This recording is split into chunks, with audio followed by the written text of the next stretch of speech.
As the phrase goes, teams bust quarterbacks more than quarterbacks bust teams. So what is the situation that Jayden Daniels is stepping into with the Washington Commanders to start his career? We're evaluating that today on the Locked On NFL Scouting Podcast.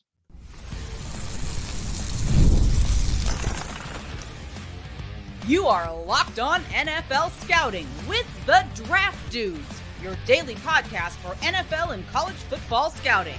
Part of the Locked On Podcast Network, your team every day.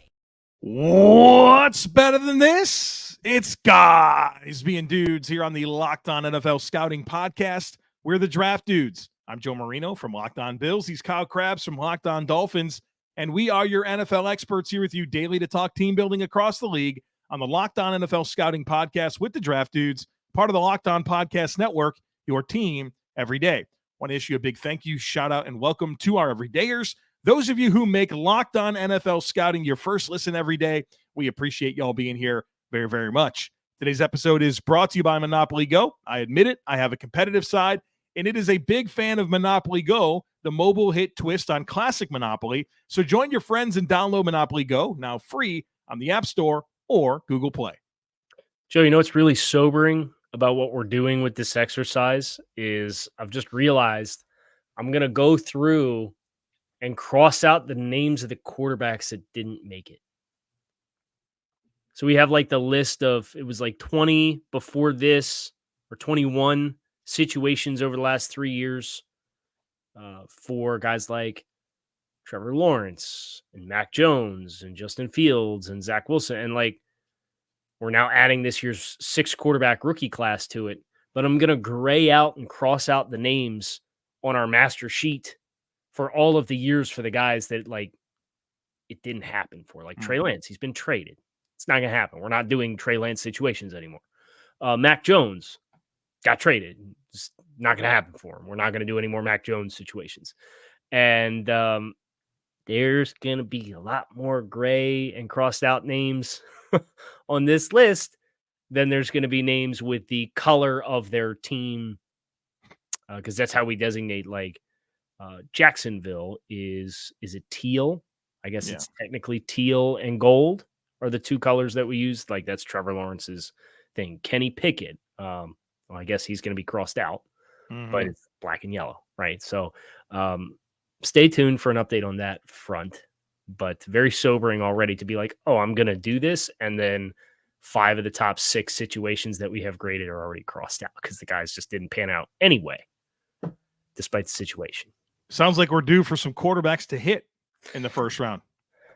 I think we should probably feel pretty good about the odds with 6 of them, right? Yeah. Probably get 2 or 3. Yeah. You would think. Let's just hope as a Bo Nix dynasty owner that Bo Nix is one of them. Which you got some flack. You got some flack for that pick, didn't you? A little bit, but I don't. People were like, why'd you pick Bo Nix instead of a wide receiver? Because people don't understand the dynamics of my particular dynasty league and how valuable quarterbacks are and what my quarterback situation was. But, context, Kyle. Why would anybody care about context? As we are about to give complete context on the scenario surrounding Jayden Daniels. Yesterday, we put Caleb Williams and the Chicago Bears under the microscope. Today, it's Jayden Daniels and the Washington Commanders and assessing how Washington is constructed to set Jayden Daniels up for success. So we are going to assess the situation through the lens of the coaching staff, the quarterback room, the pass catchers, the run game, the offensive line, and the defense to assess how good this situation is. Kyle and I will grade each of those categories on a scale of 1 to 5. 1 is a fail, 2 is below average, 3 is average, 4 is excellent, 5 is ideal. And this should be fun because we'll have, by the end of the week, an entire picture of all 6 situations. We're going to double up one day for you and assess all these landing spots and how they're set up to allow this quarterback to succeed. And, of course, Jayden Daniels, today's topic. Quick clarification. Yeah. When we're done this 6 quarterback block, are we also going to do the second round of the 2023 guys? Because that's what we've been doing is you do a 3-year snapshot.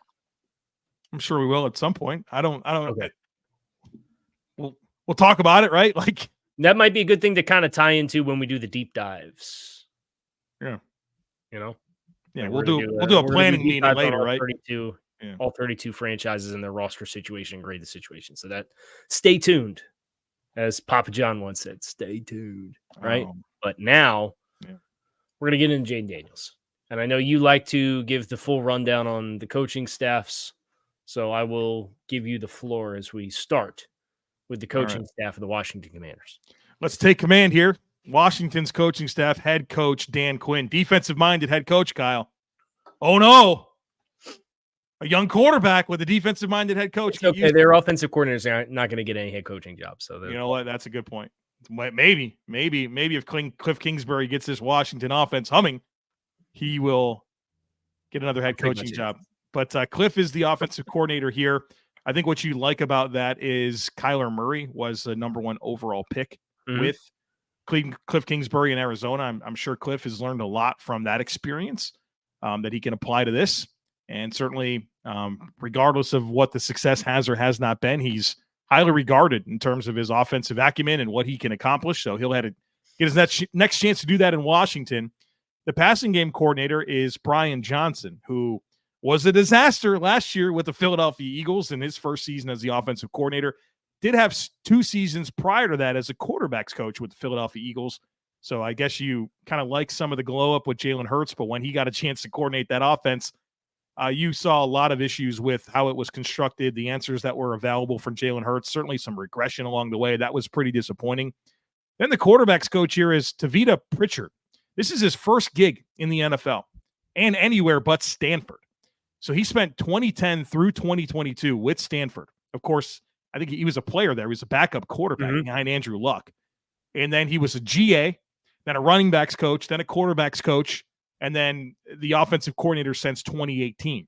So a college offensive coordinator at Stanford is now a quarterback's coach in the NFL in his first season in the NFL. And this is a big job for him, coaching Jayden Daniels. Their assistant quarterback's coach, David Blau, which was always, I think we saw him at the Shrine Bowl back in Tampa a few years ago.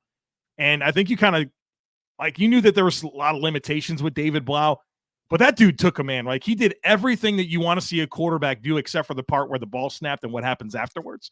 But everything before that was really, really good. I think you could kind of tell that he had coaching in his future. So different situation that we talked about yesterday, right? We have like a lot of different influences kind of coming together here to be part of this offensive architecture, and a lot of inexperience, quite honestly, outside of Kliff Kingsbury.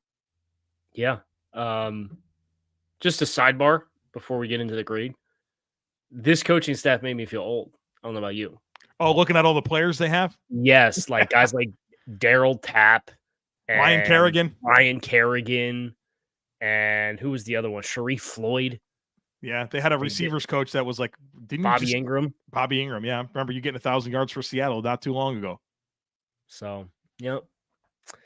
And then Anthony Lynn, some nice head coach experience on the assistant staff as the run game coordinator and the running backs coach. Yep. But that doesn't really play into what we are talking about here.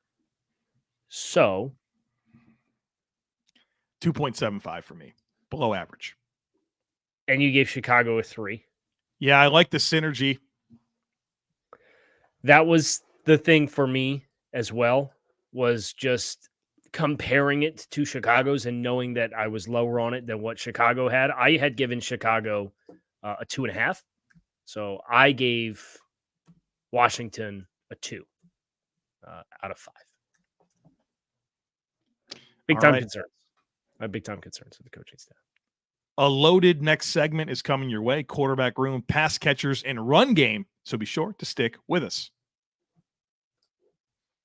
All right, game off. We got to pause here to talk more about Monopoly Go. I know it's about your competitive side. Yeah, I got one. Everybody knows that. And my competitive side is a big fan of Monopoly Go. There's just so much good stuff in this game. In Monopoly Go, you could team up with friends for timed tournaments where you work together to build up each other's boards. And the more you win together, the more awesome prizes you unlock. And there's so much that you can get, like unique stickers that you can trade with friends to complete albums for big prizes, cool new playing pieces to travel the board with, and hilarious emojis for taunting friends when you smash their buildings or heist their vaults. Plus, Monopoly Go feels new and exciting every day With constantly changing tournaments and challenges, there's simply always something new and fun to discover in Monopoly Go. So get off the bench and go download it now free on the Google Play or App Store. Game on. Quarterback room in Washington. Veteran presence exists with Mrarcus Mariota as a new addition, in addition to Jeff Driskel, who has been around the block a few times, came into the league in 2016 out of Louisiana Tech by way of Florida.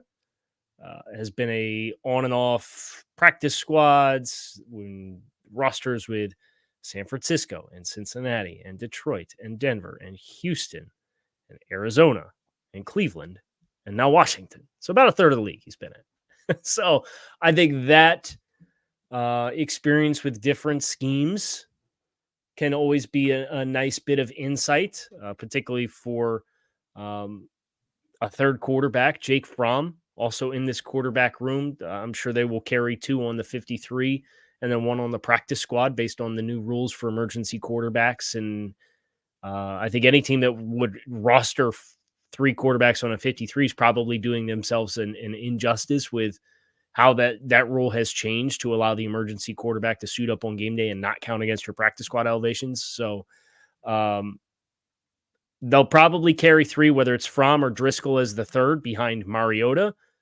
I like that there's a similar physical skill set with the veteran backup who has lived in the shoes of being a top draft choice and all of the pressures that come with that, but is a player that's not particularly threatening for the young guy coming in and his status as a starting quarterback. I think that's always a fine balance to walk. I gave this a 3. I think this is a perfectly fine quarterback situation for Jayden Daniels to have around him in his quarterback room. I appreciate some of the experience to kind of help make up for the lack of experience with the coaching staff. Yeah, I think it's a good situation. I like how you mentioned Mrarcus Mariota, former high pick, also a number 2 pick, right? I think that's a good spot. And he also has time on task with Brian Johnson from their time together last year with Philadelphia, which should help a little bit. No love for Sam Hartman, man. It's handsome man there. Was he? Yeah, I think he's the one. My browser is only 4 columns wide. That's all right. I got to shout out the hair and beard combo of Sam Hartman with Kliff Kingsbury. I mean, that's just going to be a lot of handsome in that room. I like it. Yeah, I think Mariota's experience, Driskel's, been around. Jake Fromm's inconsequential. I think this is a 3.5. I think this is fairly ideal. I don't know that it's something where you look at and you're blown away with all the support around him, but you're certainly not concerned with it. I got this as slightly above average, so a 3.5 for me. I'm gonna come up to a 3.25. Okay. And I think you make a good point there where it is an above average group, which that grade should reflect that. So that is the quarterback room. 3.5 for Joe, 3.25 for Kyle. Pass catchers next on the docket here. Wide receiver, you love having Terry McLaurin as your number 1 guy. 3-level threat, speed, can get open, catch the football, win after the catch, win down the field. Certainly an ideal player there. But then you have Jahan Dodson going into his 3rd season as a recent first-round pick. Showed a lot of promise in year 1. Didn't really build on that in year 2. I'm excited for him because I like the skill set. I like the idea of him in this Kliff Kingsbury offense. I think you can look at some of the vertical components of what Jayden Daniels did at LSU and get excited about it. But you would have liked to have seen a better year 2 from Jahan Dodson. I know that between the offensive line, Sam Howell, I thought Eric Bieniemy was a bit of a mess as their offensive coordinator. Probably not the best situation for Jahan Dodson to completely showcase himself. So I'm still optimistic here. But then after that, I don't think you have much at wide receiver. Luke McCaffrey, potentially your wide receiver 3 is a mid-round or 3rd-round draft pick who's only played receiver for a couple of seasons. De'Ami Brown, who I don't know if it's going to happen. I like De'Ami Brown at North Carolina. I don't think it's going to happen. Olamide Zaccheaus, who was with Philadelphia last year and has always been a fun little player, but the production really hasn't been there. Jamison Crowder, right? I don't know what you can count on there. At tight end, Zach Ertz, who is, obviously Kliff Kingsbury's biggest crush cannot operate without Zach Ertz. He's got to have him as part of the mix, which gives him a veteran. At this point, what is Zach Ertz? He's a zone beater, sit down in coverage, catch the football, get tackled. I mean, that's kind of what he was at his prime. But I think he'll be a stable presence in terms of doing that, but I don't look at him as a very dynamic option. But then Ben Sinnott, who they invested, was a second-round pick in him. I know, Kyle, you were really high in him as a multifaceted tight end who's certainly the future of that position. And so I think complementing Ertz with a young player like Sinnott will be helpful. And then John Bates, who's been around for a little bit as a third guy. Pass catchers in terms of running back, so you should like Austin Ekeler. I know he had some issues last year, but certainly his resume prior to last season was really strong as a pass catcher. And then Brian Robinson Jr. is a reasonably sound receiving back. So I think the redeeming player here is Terry McLaurin, but I think there's a lot of questions outside of that. I think there's enough where I can say it's an above average group, but heaven help it if Terry McLaurin were to miss any extended period of time. Like, I think there's enough between Dotson. They spent a 3 on McCaffrey, so I think that gives me a certain level of expectation for what that can be.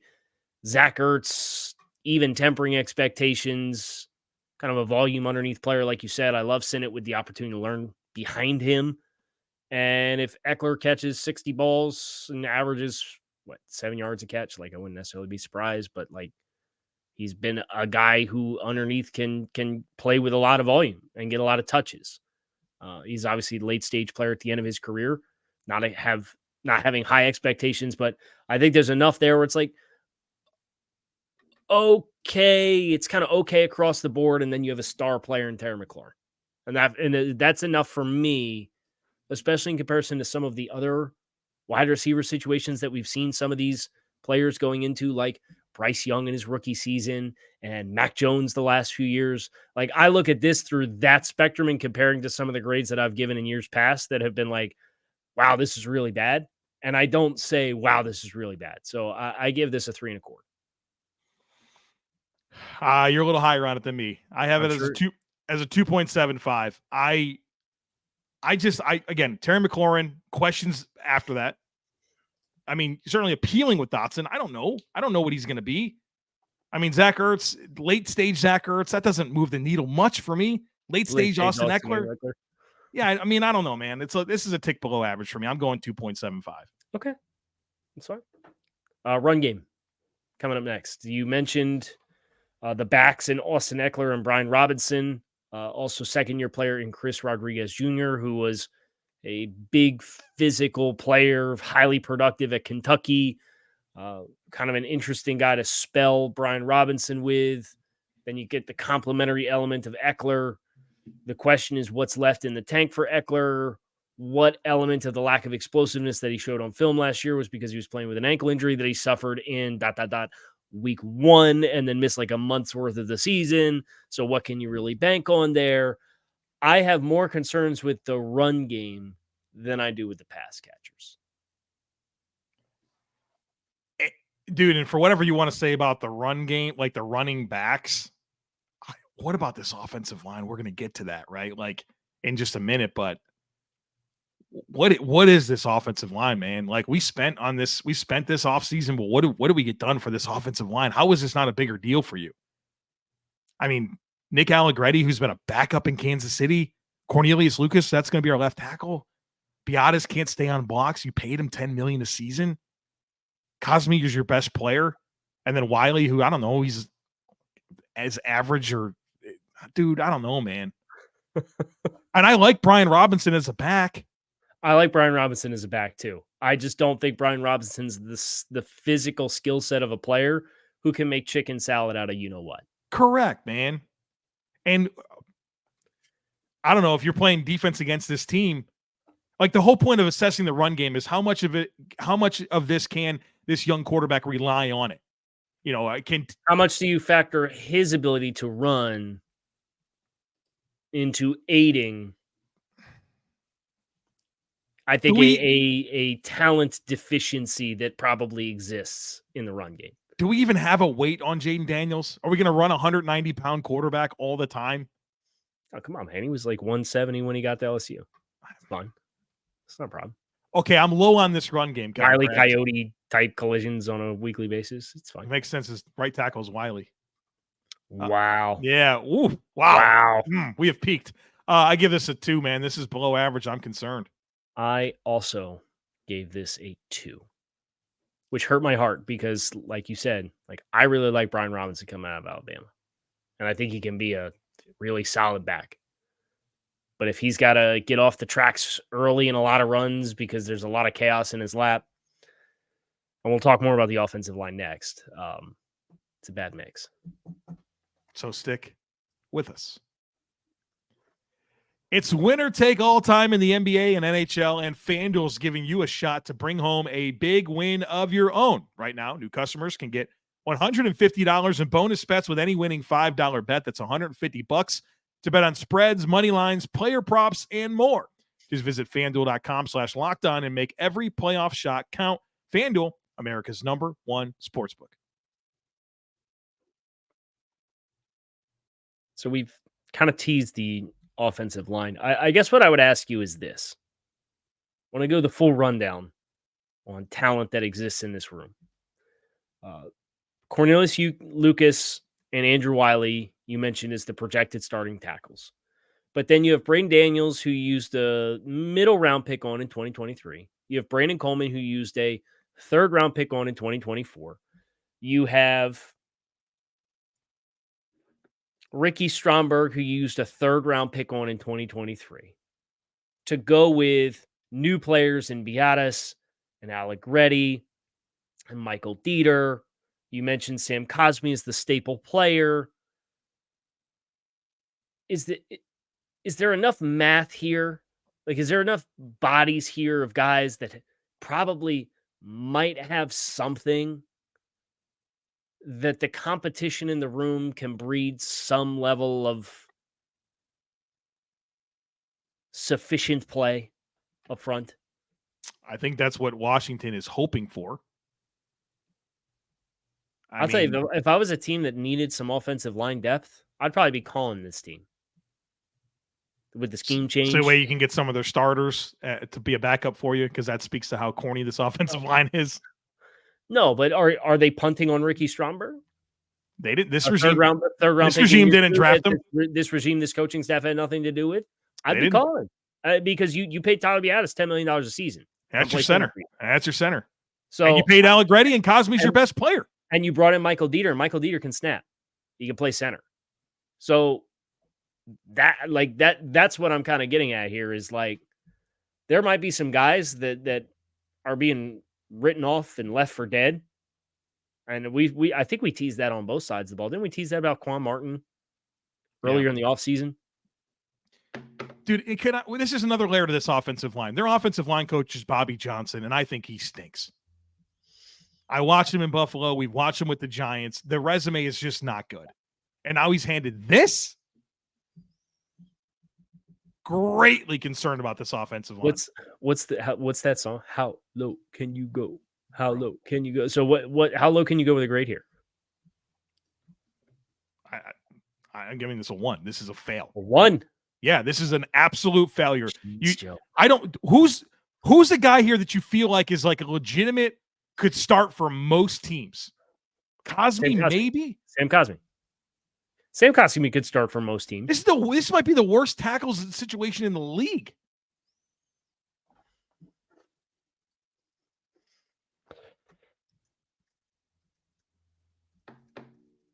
I'm out on this offensive line. I give it a 1.5. Oh, so I didn't love it either. You tried to put a little lipstick on a pig, brother. I did. And again, I think there's some players here that I would not be surprised if we find out with time can play. I just don't know that they're going to get a chance to do it with the team that acquired them. Right. Because there's this dramatic shift that's happening within early stage career for third and fourth round picks in Jayden Daniels and Ricky Stromberg. This regime is responsible for Alec Reddy, Biadasz, and Brandon Coleman. Michael Dieter, yeah, as a reserve. Wisconsin, Michael Dieter, loved him. There's probably some good lessons we could talk about with Michael Dieter and what we learned with him at Wisconsin and what he's become in the NFL. Although he was a modestly high floor player for Houston this past year. Right. Okay. Okay. Last up Defense. is the defense. Go ahead. Coached by Dan Quinn here. Obviously, the strength of your defense is this tackle pair of Deron Payne and John Allen. That's outstanding. On the edge, Dorrance Armstrong, a Dan Quinn guy coming on over, Cleveland Ferrell, Dante Fowler, KJ Henry. So not necessarily any like big time impact players, but hopefully a mix of guys that can give them production. Fowler played what, 2 years in Dallas too? Yeah, Dante Fowler was a couple years. Yeah, so there's familiarity with how they want to play. Love the addition of Frankie Louvu and, of course, a veteran and Bobby Wagner to be his running mate. Jamin Davis is still here at linebacker.